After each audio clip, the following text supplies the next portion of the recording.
¿A qué edad se puede considerar a un niño culpable ante los ojos de Dios? ¿Cuándo debemos presentarle el Evangelio a un niño? Como esposa, ¿cómo puedo ayudar a mi esposo para que tenga una buena relación con su madre y familia? ¿Cómo puedo saber cuál es la verdadera iglesia o religión a la que debo asistir para llevar una vida cristiana? Necesito material sobre orden y disciplina en la iglesia. Si debemos usar la Biblia Reina Valera. ¿Cómo interpreto un sueño feo que tuve? No recibo bendición de Dios si no paso a frente cuando el apóstol hace el llamado. ¿Puede decir cuán bíblico es eso? Tiene que estar casada una persona para poder bautizarse. Si está en fornicación, no puede ser bautizada.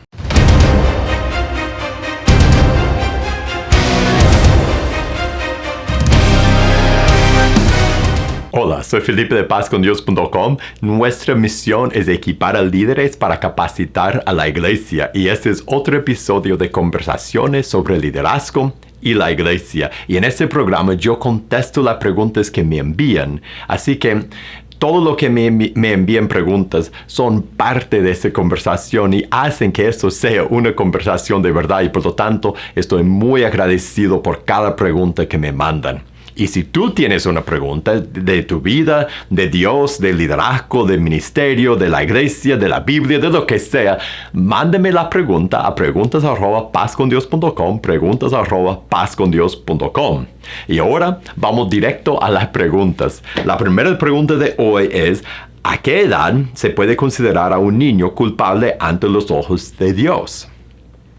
Y yo creo que encontramos la respuesta a esa pregunta en un texto, en una palabra que Jesús dio en Marcos 10, verso 13. Dice: y le presentaban niños para que los tocase, y los discípulos reprendían a los que los presentaban. Viéndolo Jesús se indignó y le dijo: mire, dejen a los niños venir a mí, y no se los impidan, porque de los tales es el reino de Dios. De cierto les digo que no recibe el reino de Dios como un niño, no entrará en él. Jesús dice: de los tales es el reino de Dios. Y después sigue y dice que nosotros tenemos que recibir al reino de Dios como un niño para poder entrar en el reino de Dios. O sea que hay algo en el corazón de un niño pequeño que hace que es inocente delante de Dios. Y yo creo que la razón es porque un niño pequeño, un niño inocente, la razón de que Jesús dice: de tales es el reino de los cielos, y que tenemos que recibir el reino como ellos para entrar en él, es porque ellos nunca han tomado la decisión de rebelarse contra Dios. Nunca han decidido rebelarse contra Dios.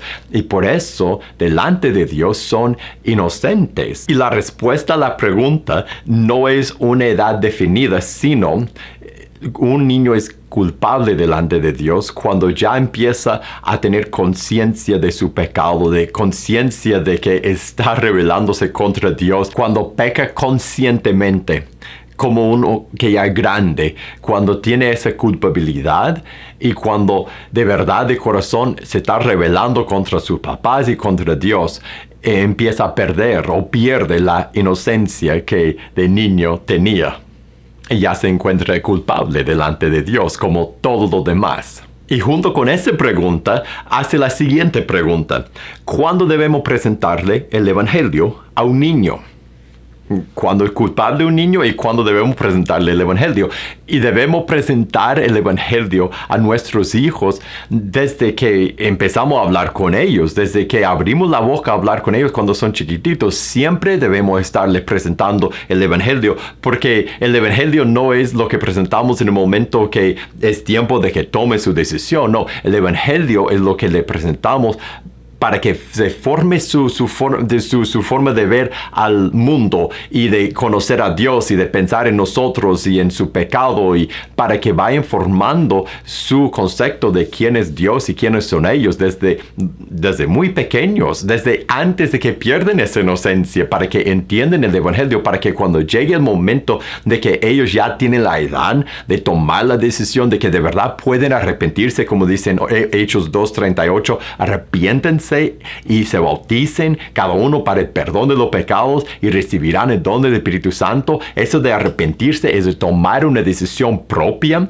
Entonces nosotros debemos guiar a nuestros hijos a tomar esa decisión cuando ellos pueden tomar la decisión propia de arrepentirse de corazón y de tomar la decisión que van a seguir a Jesús, y cuando ellos ya pueden tomar esa decisión y tomar una decisión para el resto de su vida. Pero aún antes de que tienen esa madurez, que lleguen a ese punto que nosotros podemos enseñarles a tomar la decisión, debemos estar enseñándoles el Evangelio en la palabra de Dios y con nuestras palabras, que Dios es el gran Rey del universo, que nosotros rebelamos contra Él y que Él envió a su Hijo para salvarnos de nuestra rebeldía, y que Jesús murió en la cruz y se levantó de la tumba, y en Él encontramos perdón y encontramos vida, y que podemos llegar a ser hijos e hijas de Dios. Este mensaje del Evangelio debe ser algo que nuestros hijos sepan aún antes de perder su inocencia, para que cuando llegue el momento de tomar su decisión ya lo saben y es la verdad para ellos y ellos lo han aceptado como la verdad. Hay otra pregunta. Y antes de leer la pregunta, quiero decir que tanto la pregunta como su respuesta son muy apropiadas y necesarias para los que somos adultos, pero se trata de un tema que es para adultos. Entonces, si tienes sus hijos contigo escuchando ese programa, quizás vas a querer apartar a los niños o poner pausa en ese programa por mientras. La pregunta es: ¿por qué o cómo afecta la pornografía y la masturbación a nuestras vidas, tanto espiritual como en nuestra vida diaria? Y esa pregunta habla de una gran realidad, que todo pecado sexual enreda a las personas que practican el pecado, tanto la infidelidad como el adulterio, la fornicación, vivir junto con alguien antes de casarse, tanto todo eso como la pornografía y la masturbación. Y si tú piensas que quizás esos dos últimos caen en otra categoría porque son más pecados solitarios que compartido con otros, entonces ¿a quién está afectando? ¿Con quién se está cometiendo un pecado sexual? La realidad es que esos pecados, igual que la fornicación, el adulterio y todo pecado sexual, es impureza. Y mira lo que dice la palabra de Dios en 1 de Tesalonicenses 4. Mira lo que dice Dios, porque ya saben qué instrucciones le dimos por el Señor Jesús. Pues la voluntad de Dios es su santificación, o sea, que seamos apartados, que se aparten de fornicación, que cada uno de ustedes sepa tener su propia esposa en santidad y honor, no en pasión de concupiscencia como los gentiles que no conocen a Dios, que ninguno agravie ni engañe en nada a su hermano, pues el Señor es vengador de todo eso, como ya les hemos dicho y testificado. Pues miren eso.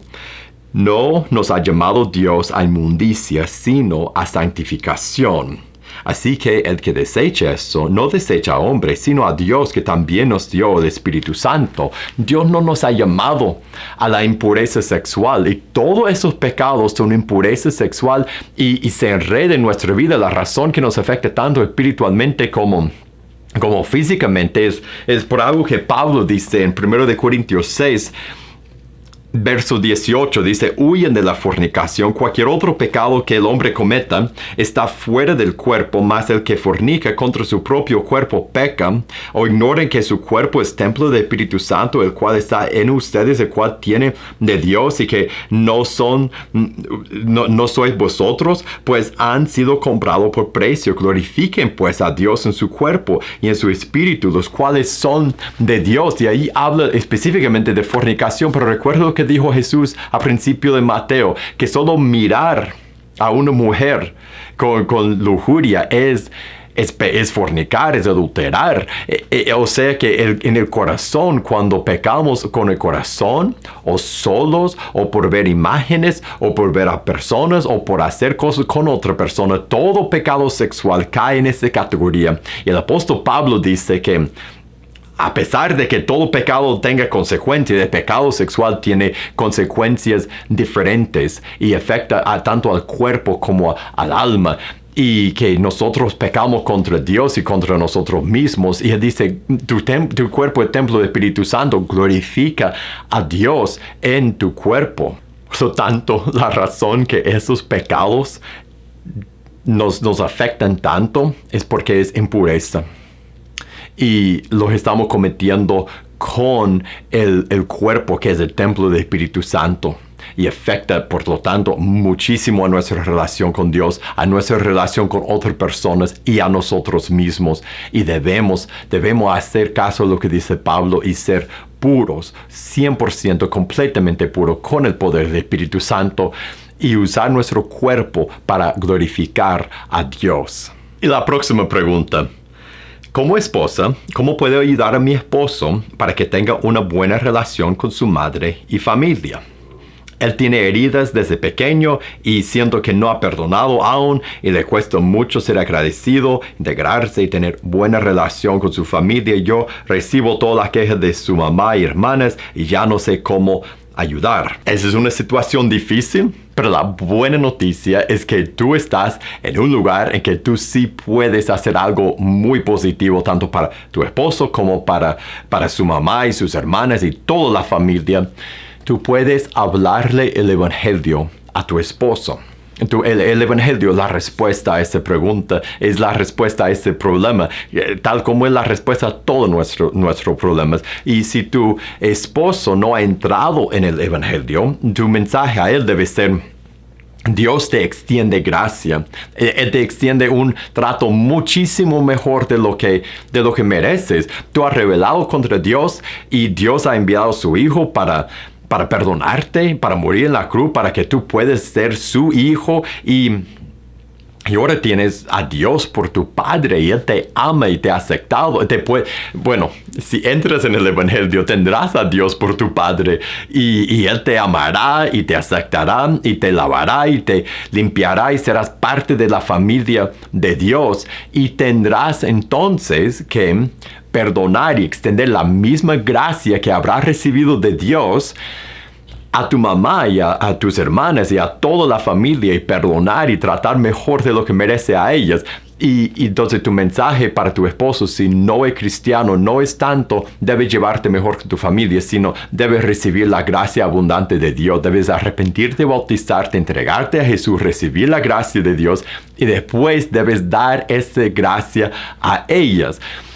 Y ahora, si tu esposo es cristiano, el mensaje es la segunda parte de todo eso, porque ya ha recibido la gracia y sigue recibiendo la gracia de Dios. Y tu mensaje a él debe ser: debes tratar a ellas como Dios te ha tratado a ti, mejor de lo que merecen. En Colosenses capítulo 3 describe cómo el cristiano debe tratar a otros que no merecen un buen trato de nosotros.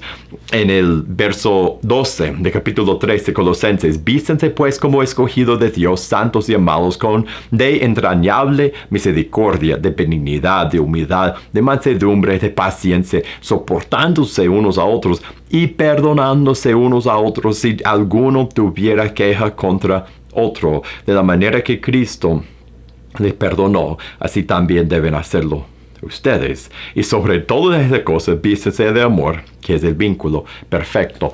Predica el Evangelio a tu esposo.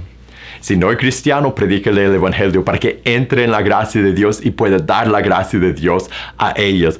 Y si es cristiano, exhorta a tu esposo a que él dé la misma gracia que ha recibido a su mamá y a sus hermanas. Y la próxima pregunta: ¿cómo puedo saber cuál es la verdadera iglesia o religión a la que debo asistir para llevar una vida cristiana? La verdadera religión es una persona, tú, un individuo, escuchando la voz de Dios en su palabra, comunicándose con Dios, hablando con Dios, siguiendo a Cristo.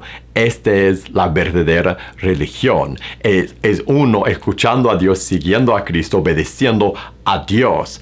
Y muchas veces las religiones humanas, las denominaciones, las diferentes iglesias empiezan a poner tradiciones y costumbres humanas entre uno y la palabra de Dios y Dios. Y crea una capa de tradiciones, crea una capa de costumbres, pone una capa de leyes de la iglesia, leyes de hombres. Y eso confunde mucho porque a final de cuentas lo que importa es mi obediencia a Dios y escuchar su voz en su palabra. Entonces mi ánimo para ti es que no busques la religión correcta, sino que busques a Dios verdadero, que leas la Biblia, que tú abres ese libro y que tú escuches a Dios, que tú hables con Dios, que tomes tu propia decisión de arrepentirte, bautizarte, de entrar en una relación de padre e hijo con Dios, que tú pongas tu vida en la mano de Dios y que ese sea tu guía, más que cualquier credo, tradición o doctrina de hombres. Ahora, la segunda parte, o lo que va implicado en tu pregunta, es dónde debes reunirte, porque uno no puede seguir a Dios y servir a Dios y estar unido a Dios y a su familia sin ser parte de su familia. Eso significa ser parte de una congregación local, de una iglesia. ¿Qué iglesia debes escoger? Mi consejo es que tú busques una comunidad de cristianos en tu área, en tu ciudad, en el lugar donde tú vives, una comunidad que sigue a eso, que sigue a la palabra de Dios, que no se aferra a la palabra de hombre, que no se aferra a las tradiciones de hombres, sino que se aferra a la palabra de Dios, que lea la Biblia.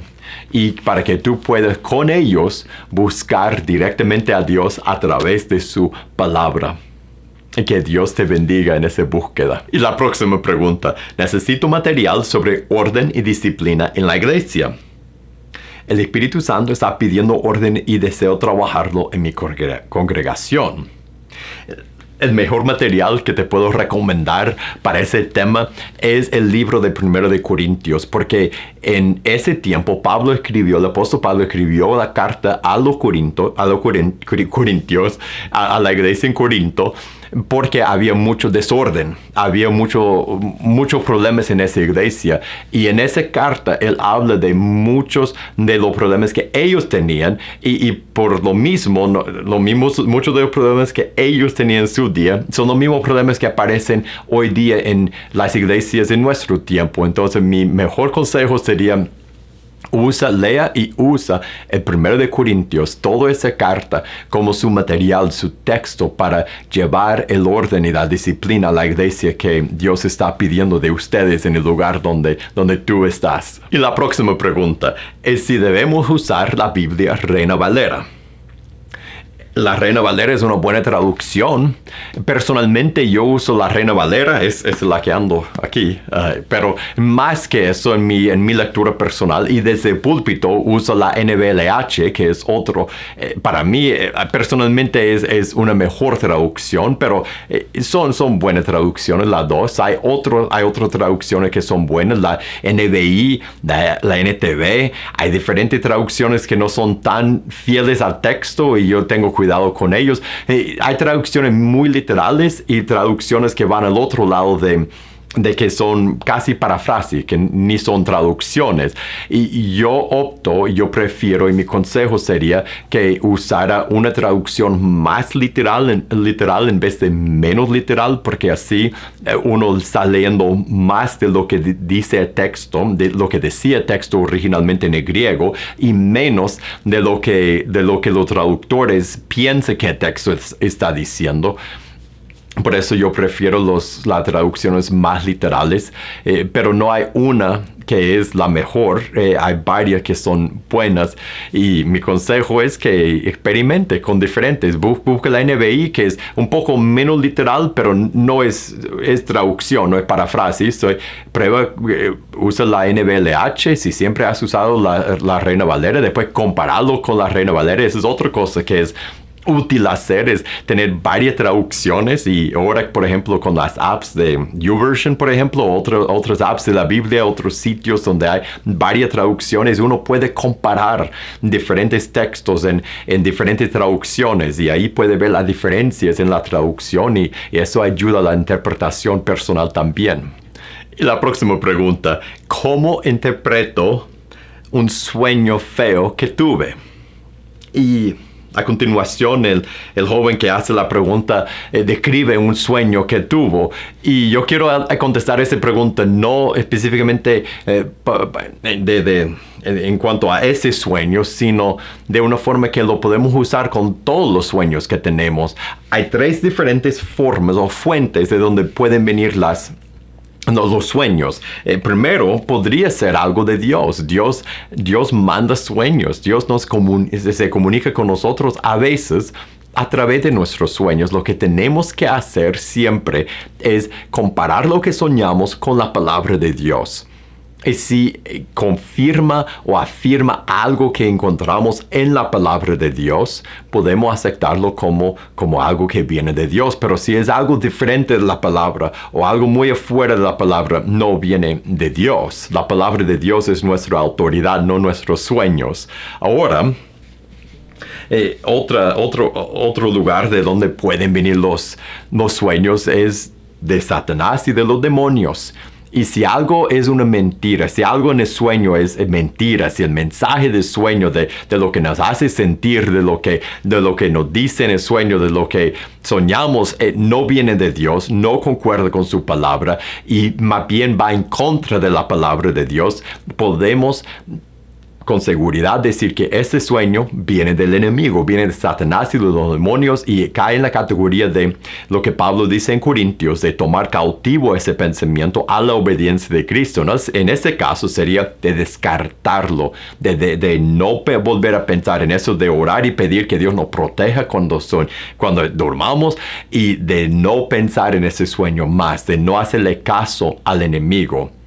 Y el tercer lugar de donde vienen los sueños es de nosotros mismos, de nuestros pensamientos. Nuestras mentes están activas muchas veces cuando están dormidos y muchas veces soñamos cosas que no vienen ni de Dios ni de demonios. Solo es parte de nuestra mente que está pensando cuando estamos dormidos. Y en ese caso no es de ni hacerle caso ni de descartarlo. Solo es parte de ser un ser humano. Pero cuando el sueño es feo y es mentira y no concuerda con la palabra, es del enemigo, hay que descartarlo. Y cuando el sueño concuerda con la palabra de Dios, es cuando es una advertencia de algo que hemos leído en la Biblia, algo que vendría de Dios, hay que hacerle caso a lo que Dios nos dice en su palabra y a veces confirmado por lo que soñamos. Otra pregunta. No recibo bendición de Dios si no paso a frente cuando el apóstol hace el llamado. ¿Puede decir cuán bíblico es eso? Excelente pregunta. Me gusta la pregunta porque no estás preguntando qué debe pensar o mi opinión. Estás preguntando qué dice la Biblia. Y todo lo que estás describiendo en esa pregunta no es bíblico. Más bien estás describiendo a alguien, a un ambiente en que alguien se pone en el lugar de Dios como el intermediario entre uno y Dios y que uno tiene que ir a través de esa persona para llegar a Dios. Y si es una persona que no es Jesús, eso no es bíblico.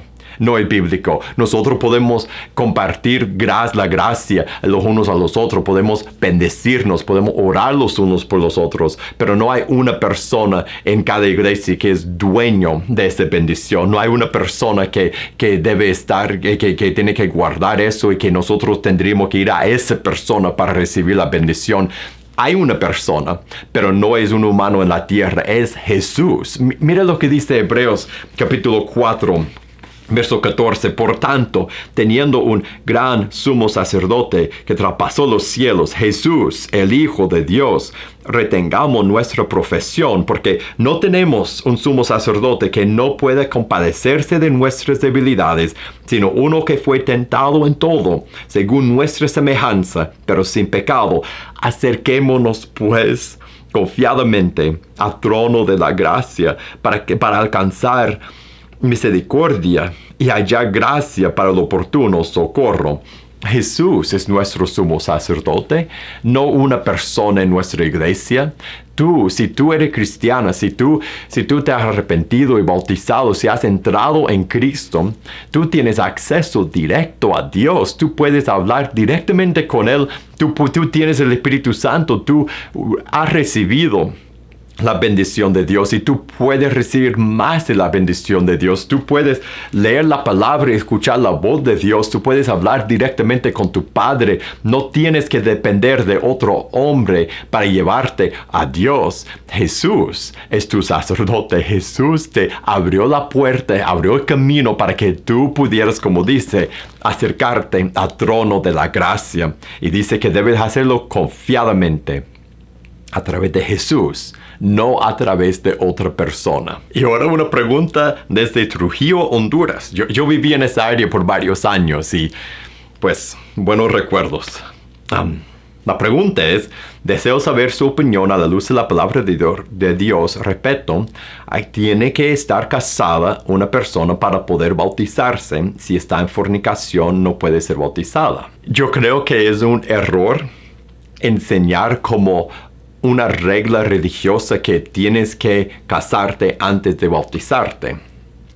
No obstante, lo que debemos enseñar a la persona que quiere bautizarse es que bautizarse no es solo pasar por un rito religioso. No es solo bautizarse, que es lo que dice en Hechos 2:38. Arrepiéntense. Es tomar una decisión con la mente y el corazón, una decisión de entrega a Jesús, una decisión que Jesús va a ser su Señor, su jefe, el que manda en su vida de ahora en adelante, y bautizarse para perdón de los pecados y recibirá el don del Espíritu Santo. Lo que debemos enseñar es que la decisión que uno debe estar tomando en ese momento de bautizarse es una decisión de entregarse completamente a Dios con todo lo que es, con su mente, con su corazón, en el arrepentimiento y con su cuerpo en el bautismo. Y si es así, si está decidiendo de verdad que Jesús va a ser su jefe, no va a continuar viviendo en fornicación, se va a separar de la persona con quien está viviendo o se va a casar, pero no continuará viviendo en fornicación. Por lo tanto, la respuesta es sí, si está en fornicación, como cualquier otro pecado, tiene que tomar la decisión que Jesús va a ser su Señor, y eso significa dejar este pecado. Y para uno que está viviendo en fornicación, el estilo de vida es algo que uno tiene que decidir cambiar como parte de tomar la decisión de arrepentirse y bautizarse. Y lo que nosotros siempre aconsejamos a la luz de la palabra de Dios por esa decisión a las personas que se están casando, que quieren bautizarse y no están casados y están viviendo en fornicación, el consejo, según la palabra, siempre es: antes de bautizarte, si de verdad vas a tomar la decisión que Jesús va a ser tu jefe, tu Señor, tienes que rendir esa área de tu vida a Él. ¿Qué vas a hacer? ¿Vas a casarte? ¿Vas a separarte de esa persona? ¿Qué vas a hacer? ¿Cómo vas a rendir esa área de tu vida a Jesús? Porque de nada te sirve bautizarte si no estás tomando la decisión en tu corazón y en tu mente por arrepentimiento que vas a dejar que Jesús sea tu Señor. Es nuestro Señor y Salvador. Y a final de cuentas, sí, yo no bautizo a alguien que no está tomando, que no profesa estar tomando esa decisión. Y si alguien profesa tomar esa decisión, se va a separar o se va a casar como parte de la decisión de arrepentirse y bautizarse. A todos los que escribieron y con preguntas, muchísimas gracias. Sus preguntas son lo que hace que esto sea una conversación. Y por lo tanto, si tú tienes una pregunta de tu vida, de Dios, de la iglesia, de la palabra de Dios, de lo que sea, mándame la pregunta a preguntas@pazcondios.com, preguntas@pazcondios.com. Quizá veremos tu pregunta en un episodio futuro. Si te gustó ese episodio, compártelo con otro. Y para más videos como este, síguenos en este canal de YouTube. Y para recursos para tu vida y tu ministerio, búscanos en pazcondios.com. Que Dios te bendiga y nos veremos en la próxima.